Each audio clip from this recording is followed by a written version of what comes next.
வணக்கம் நண்பர்களே, என்னோட சேனலுக்கு உங்களை வரவேற்கிறேன். வந்தார்கள் வென்றார்கள். அத்தியாயம் 17. 8வது மனைவி. பாபரால் புறக்கணிக்கப்பட்டு வெறுத்துப்போய் விலகி கொண்ட ஆயிஷா பேகம் என்ற முதல் மனைவிக்கு பின் காபூலிலும் பிறகு இந்தியாவிலும் பாபர் மணந்து கொண்ட பெண்மணிகள் மொத்தம் 7 பேர். ஆயிஷா அவர் மனதை கவரவில்லையே தவிர, ஆயிஷாவின் தங்கை மசூமா வீசிய காதல் பார்வை பாபரின் மனதில் கிளர்ச்சியூட்டியது. பாபர் மசூமா திருமணம் காபூலில் கிபி 1507 நடைபெற்றது. இவர் உட்பட மற்ற மனைவிகள் மூலம் பாபருக்கு மொத்தம் 17 குழந்தைகள் பிறந்தன. அவற்றில் 8 குழந்தைகள் பிறந்தவுடன் இறந்தன. பாபரின் அன்பையும் மதிப்பையும் பெற்ற மாஹிம் பேகம் என்ற மனைவிக்கு பிறந்தவர்தான் ஹுமாயூன். இவர்களோடு பாரசீக மன்னர் அன்பளிப்பாக அனுப்பிய பிரமிப்பூட்டும் தென் ஐரோப்பிய அழகிகள் இருவரை திருமணம் என்று செய்து கொள்ளவில்லையே தவிர, மனைவிக்கான முழு அந்தஸ்தும் அளித்து அன்புடன் வைத்து கொண்டார் பாபர்.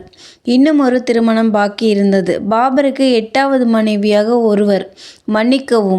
ஒன்று வந்து சேர்ந்தது. கண்டவுடனேயே காதல் வயப்பட்டு மிகுந்த அன்புடன் தன்னோடு பாபர் வைத்து கொண்ட அது துப்பாக்கி என்று அழைக்கப்பட்ட ஒரு புதிய ஆயுதம்.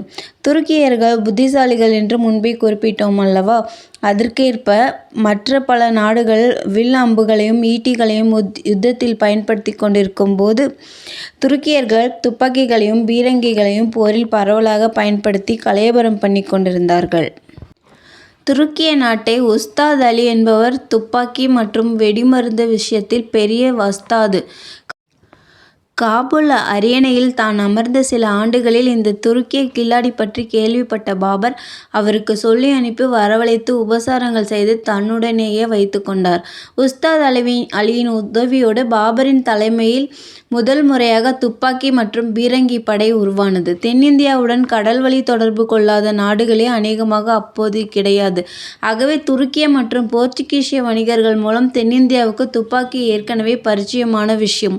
வட இந்தியர்கள் துப்பாக்கியை பார்த்ததில்லை. அங்கே அரசர்கள் வாட்களையே நம்பியிருந்தார்கள்.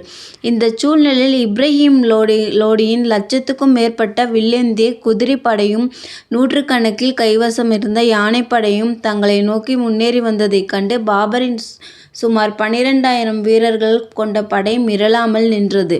12 வயதிலிருந்தே போர் அனுபவம் என்றால் சும்மாவா?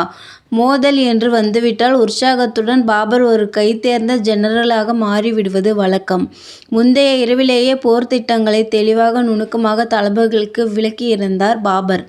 இந்த போரில் அவருடைய ஒரு முக்கிய தளபதி 17 வயது ஹுமாயூன் என்பது குறிப்பிடத்தக்கது. துப்பாக்கி வீரர்கள் அவர்களுடைய பின்னால் வாட்கள் ஏந்திய குதிரை வீரர்கள் என்று பெரும் படையாக அணிவகுத்து மெல்ல முன்னேறியது பாபரின் படை. முன்னணியில் நடுநாயகமாக பாபர், எதிர்ப்பக்கம் அலையென வேகமாக முன்னேறி வந்த இப்ராஹிம் லோடியின் வீரர்கள், குறிபார்த்து செலுத்திய பல்லாயிரக்கணக்கான அம்புகள் தொடர்ந்து சீறி பாய அவற்றை கேடயங்களால் தடுத்து முன்னேறிய பாபர் படை கொஞ்சம் கொஞ்சமாக வடிவ அணிவகுப்பாக மாறியது. இரு படைகளும் நெருங்கிய உடனேயே பாபர் உயர்த்தி பிடித்த வாளை கீழே சங்கேதமாக இறக்க மறு வினாடி ஏக காலத்தில் நூற்றுக்கணக்கான துப்பாக்கிகள் இயங்கின. வெகு தூரம் முன்னேறி வந்துவிட்ட போர் யானைகள் துப்பாக்கி எழுப்பிய ஒலி கேட்டு மிரண்டு திரும்பின. இப்ராஹிம் லோடியின் படை வீரர்கள் திகைத்து போய் தடுமாறினார்கள். வாட்கள் உயர்த்தியவாறு முன்னேற பார்த்த ஆயிரக்கணக்கான டெல்லி வீரர்கள் தோட்டாக்கள் பாய்ந்து தொப்பென்று ஏகமாக மாண்டு விழுந்ததைக் கண்டு இப்ராஹிம் லோடியின் படை தளபதிகள் கலங்கிப்போய் திரும்ப முனைந்தார்கள். ஆனால் பாபரின் படை அதற்கு அவர்களை சுற்றி வளைத்திருந்தது. அதே சமயம் துப்பாக்கி படையின் பின்னால் இருந்த மின்னலாக வெளிப்பட்ட எதிரிகளிடையே ஏந்திய வாட்களோடு புயல் வேகத்தில் புகுந்த பாபரின் குதிரை வீரர்கள் மங்கோலிய ஸ்டைலில் குதிரைகள் மீது நின்றவாறு அவற்றை வளைத்து செலுத்தி ஆயிரக்கணக்கான டெல்லி வீரர்களை வெட்டி வீழ்த்தினார்கள். திறமையான தலைவருக்குரிய வீரத்துடன் போரிட்ட பாபரின் வாழ்வீச்சில் தனிப்பட்டு பறந்த தலைகள் ஏராளம். கொடுங்கோலராக இருந்தாலும் இப்ராஹிம் லோடியின் உடலில் ஓடியது சுத்த ஆப்கானிய ரத்தம் அல்லவா? கடைசி மூச்சு வரை வாளேந்தி போரிட்ட இப்ராஹிம் லோடி உட்பட பானிபட் யுத்தத்தில் வீழ்ந்து மடிந்த டெல்லி வீரர்கள் 15,000த்திற்கும் அதிகம். சில வரலாற்று ஆசிரியர்கள் இது குறைந்த மதிப்பீடு. உண்மையில் லட்சம் பேர் அடங்கிய படை துவம்சம் செய்யப்பட்டிருக்கிறது என்பதை நினைவில் கொள்ள வேண்டும். இறந்தவர்களின் எண்ணிக்கை 50,000த்திற்கும் மேல் என்று குறிப்பிடுகிறார்கள். எல்லாம் வல்ல ஆண்டவனின் கருணையினால் கிழக்கே ஒரு ஈட்டி உயரத்துக்கு சூரியன் இருந்தபோது ஆரம்பித்த யுத்தம் சூரியன் உச்சத்திற்கு போவதற்குள் முடிந்துவிட்டது என்று பாபர் சுயசரிதையில் குறிப்பிடுகிறார். கூடவே போரில் இப்ராஹிம் லோடி செய்த தவறுகள், கைவிட்ட வாய்ப்புகள் பற்றியெல்லாம் கூட நுணுக்கமாக சுயசரிதையில் குறிப்பிட மறக்கவில்லை பாபர். வெற்றி ஆரவாரத்துக்கிடையே பாபரின் நேரடி தலைமையில் அவருடைய வீரர்கள் இப்ராஹிம் லோடியை தேடி புறப்பட்டனர். யுத்த களத்தின் நடுவே சிறு மலையாக குவிந்து கிடந்த வீரர்களின் உடல்களை அப்புறப்படுத்தி பார்த்ததில் மையமாக வாளேந்திய கையோடு கிடந்த டெல்லி மன்னரின் உடல் கிடைத்தது. ஒரு மன்னருக்குரிய சகல மரியாதைகளுடன் இப்ராஹிம் லோடியின் உடல் அங்கேயே புதைக்கப்பட்டது. இப்போதும் பானிபட் கிராமத்தில் போர் நடந்த மைதானத்திற்கு ஓரமாக உள்ள அவருடைய பாழடைந்த கல்லறையை நாம் காணலாம். அது இப்ராஹிம் லோடியின் கல்லறையா இல்லையா என்பது குறித்து சர்ச்சைகள் உண்டு. அவருடையதுதான் என்பதற்கான ஆதாரங்கள் இல்லை என்று சரித்திர ஆசிரியர்கள் சிலர் கூறுகின்றனர். அதே சமயம் டெல்லி லோடி தோட்டத்தில் இப்ராஹிம் லோடியின் கல்லறை இல்லை என்பது குறிப்பிடத்தக்கது. போர் முடிந்த பிறகு உடனடியாக ஹுமாயூன் தலைமையில் சிறு படையொன்றை ஆக்ரா அரண்மனையை கைப்பற்ற சொல்லி அனுப்பினார் பாபர். கூடவே ஒரு கமாண்டோ படை விரைந்து சென்று டெல்லி அரண்மனையை கச்சிதமாக கையகப்படுத்தியது.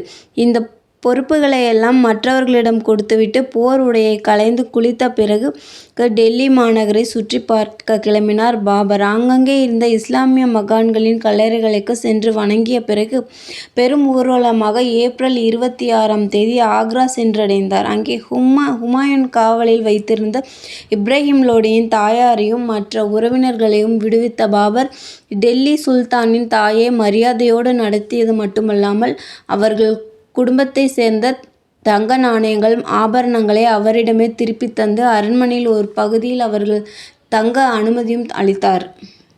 என்னதான் இருந்தாலும் பாபர் ஒரு அந்நிய நாட்டு மன்னன் என்ற காரணத்தினால் கடைசி நிமிடத்தில் அவருக்கு எதிராக இப்ராஹிம் லோடியுடன் அணி சேர்ந்தவர் குவாலியர் மன்னர் விக்ரம்ஜித். அவரும் பானிபட் போரில் மடிய விக்ரம்ஜித்தின் குடும்பம் ஆக்ரா அரண்மனையில் ஒளிந்து கொண்டிருந்தது. ஹுமாயூன் ஆக்ராவை கைப்பற்றிய போது அந்த குடும்பத்தினர் தங்கள் உயிர்களை காப்பாற்றிக் கொள்ள விலையாக ஹுமாயூனின் அற்புதமான வைரம் ஒன்றை அன்பளிப்பாக தந்தார்கள். அதுதான் பிற்பாடு உலக புகழ் பெற்ற கோஹினூர் வைரம். நன்றி. அடுத்த காணொளியில் சந்திப்போம்.